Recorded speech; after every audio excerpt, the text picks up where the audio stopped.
Bonjour les étudiants.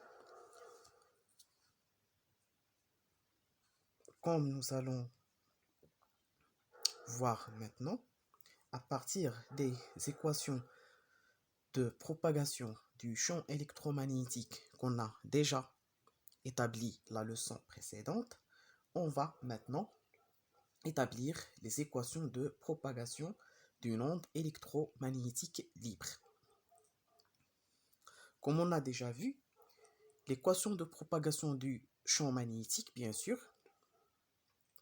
en existence des courants, s'écrit comme suit.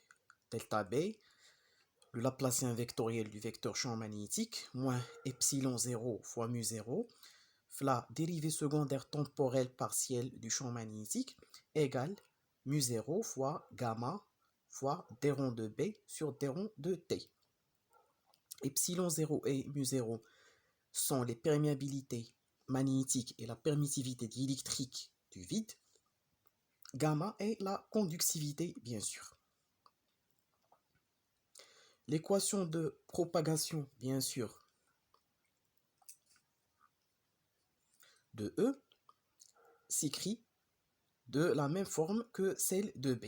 Seulement, il existe un deuxième terme proportionnel au gradient de la densité de charge. Pour un espace où les densités de courant et les densités de charge sont nulles, ces équations se simplifient et se ramènent à la forme suivante, c'est-à-dire l'existence d'ondes électromagnétiques libres loin des sources, c'est-à-dire loin des charges électriques, ainsi que les courants électriques. En plus, cette équation de propagation démontre l'existence d'un nouveau type de vibrations qui sont les vibrations électromagnétiques, qui ne sont pas des vibrations d'un milieu matériel comme les ondes sonores pour les gaz par exemple, les ondes d'élasticité pour les solides élastiques, les ondes de capillarité et de gravité pour le liquide, mais ce sont des vibrations et des oscillations électromagnétiques libres qui se propagent dans le vide avec une vitesse qui s'appelle la constante électrodynamique. Cette vitesse a été mesurée par Weber pour la première fois, ainsi par Rudolf Kohlrausch. Et il s'est avéré que cette vitesse est égale à celle de la lumière. Alors, pour un espace dépourvu de charge et de courant, comme on a déjà dit, le D'Alembertien de E est égal à 0 et le D'Alembertien de B est égal à 0, ce qui est équivalent aux deux équations que nous avons déjà vues. Maintenant, essayons de retrouver les lois de l'électrostatique ainsi que de la magnétostatique. La première équation de Maxwell indique que la variation d'un champ magnétique par rapport au temps engendre bien sûr un champ électrique électromoteur. De telle manière que le rotationnel de E égale moins le dérivé du rotationnel de A par rapport au temps, puisque B dérive d'un potentiel vecteur, parce que son rotationnel est non nul. Le champ électromoteur, c'est le champ bien sûr de Newman. Rappelons que ces équations sont écrites dans le système bien sûr international d'unité. Le champ électrostatique dû au potentiel électrique qui est dû aux charges électriques égale l'opposé du gradient du potentiel électrostatique. Donc le champ total doit être égal au champ électrostatique dû aux charges plus le champ électrodynamique ou bien le champ électromoteur de Newman.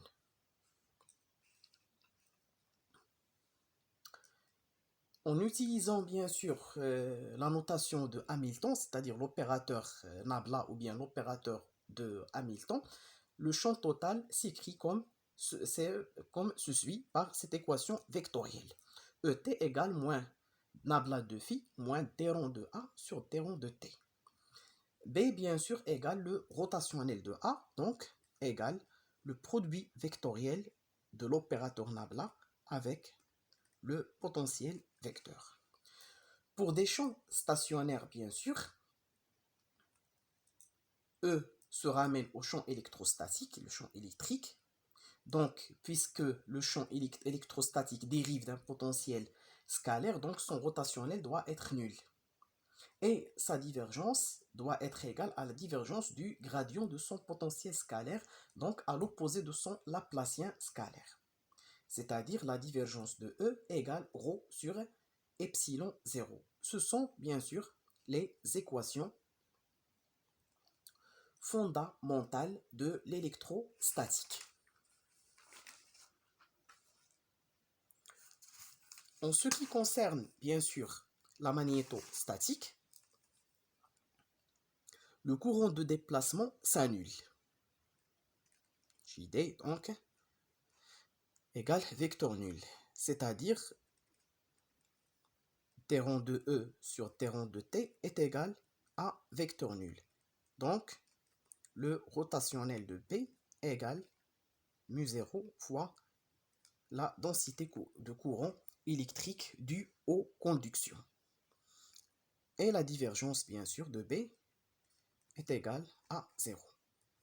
Alors, ces équations représentent les équations fondamentales de la magnétostatique, c'est-à-dire les équations de Maxwell dans le cas stationnaire.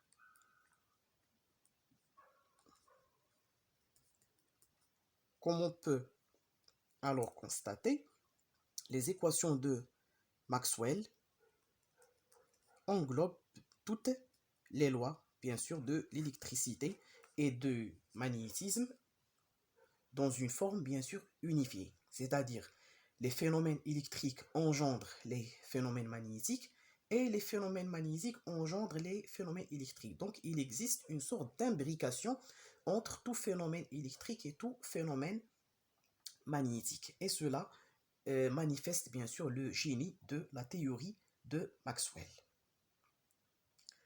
Retournons maintenant aux équations de propagation.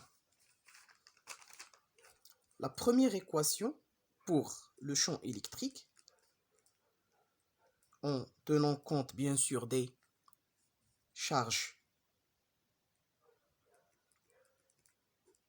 et des courants de déplacement, s'écrit en fonction de la conductivité et les variations du champ électrique ainsi que la variation spatiale de la densité, c'est-à-dire le gradient de la densité.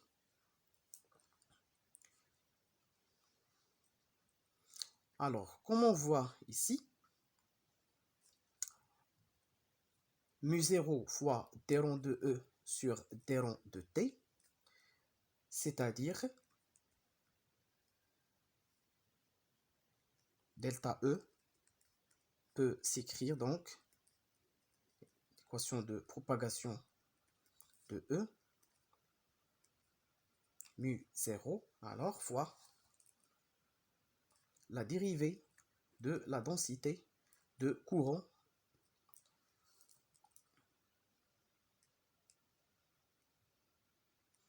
puisque J, en vertu de la forme différentielle de la loi d'Ohm, est proportionnelle bien sûr au champ électrique. Plus bien sûr 1 sur epsilon 0 fois le gradient de ρ. Alors, comme on a déjà dit, la vitesse de propagation de l'onde électromagnétique est liée, bien sûr, à la constante diélectrique et la perméabilité magnétique du vide. Pour un milieu diélectrique, C au carré doit être égal à 1 sur epsilon fois mu, où mu epsilon égale epsilon 0, la permittivité diélectrique du vide, fois la permittivité diélectrique relative du milieu. De même, bien sûr, pour la perméabilité magnétique du milieu. La perméabilité magnétique du milieu absolue égale donc la perméabilité du vide fois la perméabilité relative, bien sûr, du milieu.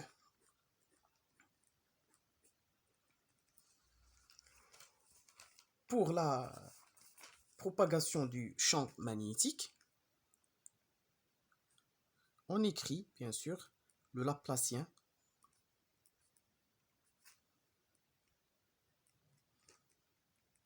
ainsi que la dérivée secondaire partielle temporelle.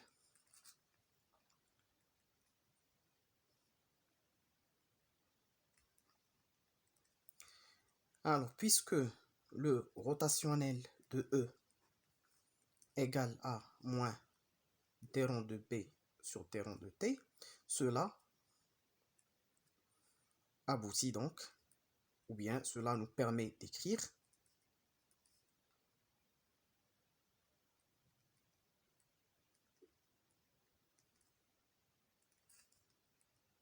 mu0 fois gamma fois alors le rotationnel de E. C'est-à-dire d rond de B, d rond carré de B pas pour le R carré, c'est-à-dire le Laplacien vectoriel de B, moins epsilon 0 mu0, bien sûr, égale moins mu0 fois le rotationnel de J. Et bien sûr, pour un espace dépourvu de charge, ces équations se ramènent aux équations précédentes, bien sûr, de la propagation de l'onde électromagnétique. Donc, le champ électromagnétique est une forme d'existence de la matière. Ce n'est pas seulement une image fictive inventée par les mathématiciens pour appréhender ou pour décrire les interactions électromagnétiques. Donc, c'est un constituant physique, bien sûr, du système. Donc, en plus, la matière, les charges, les particules en mouvement, il existe, bien sûr, le champ électromagnétique qui est une perturbation qui se propage dans, bien sûr, les milieux diélectriques et les milieux polarisables, ainsi que le vide.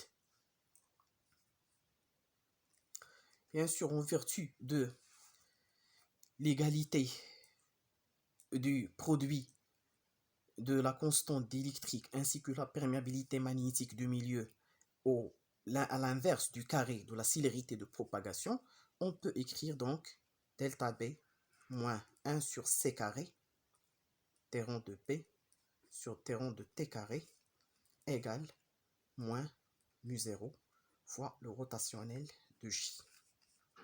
Et delta E moins 1 sur C carré égale alors T rond de E sur T rond de T carré égale alors mu0 fois T rond de J sur T rond de T plus 1 sur epsilon 0 fois le gradient de la densité.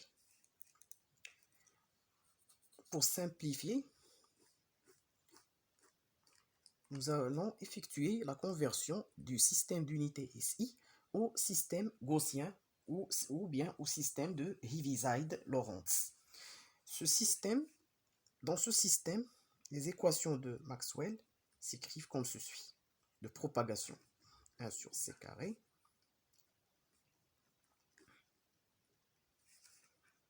égale 4pi sur C T rond de J sur T rond de T plus 4pi, bien sûr, sur fois le nabla, bien sûr, le gradient de ρ. Pour B, on écrit, bien sûr, 1 sur C carré égale 4pi C fois le rotationnel de J. Et enfin, donc, on arrive aux équations de Lorentz-Heaviside. Ce sont les équations de Lorentz-Heaviside de propagation du champ électrique de l'onde électromagnétique ainsi que le champ magnétique. Donc, une onde électromagnétique, c'est la propagation simultanée d'un champ électrique et d'un champ magnétique variable dans le temps. Et l'onde électromagnétique, c'est une onde transversale, bien sûr. Les conditions de transversabilité, ça s'écrit comme ça. La divergence de E est égale à 0. Pour ρ égale 0. Divergence de B est égale à 0. Ce qui nous permet d'écrire K fois E est égal à 0 et K fois B est égal à 0. C'est-à-dire le produit scalaire du vecteur champ électrique ainsi que du vecteur champ magnétique avec le vecteur d'onde est nul. C'est-à-dire que la direction de vibration du champ E et B est perpendiculaire par rapport à la direction de propagation déterminée bien sûr par le vecteur d'onde K. Ce sont alors les conditions de transversabilité de l'onde électromagnétique.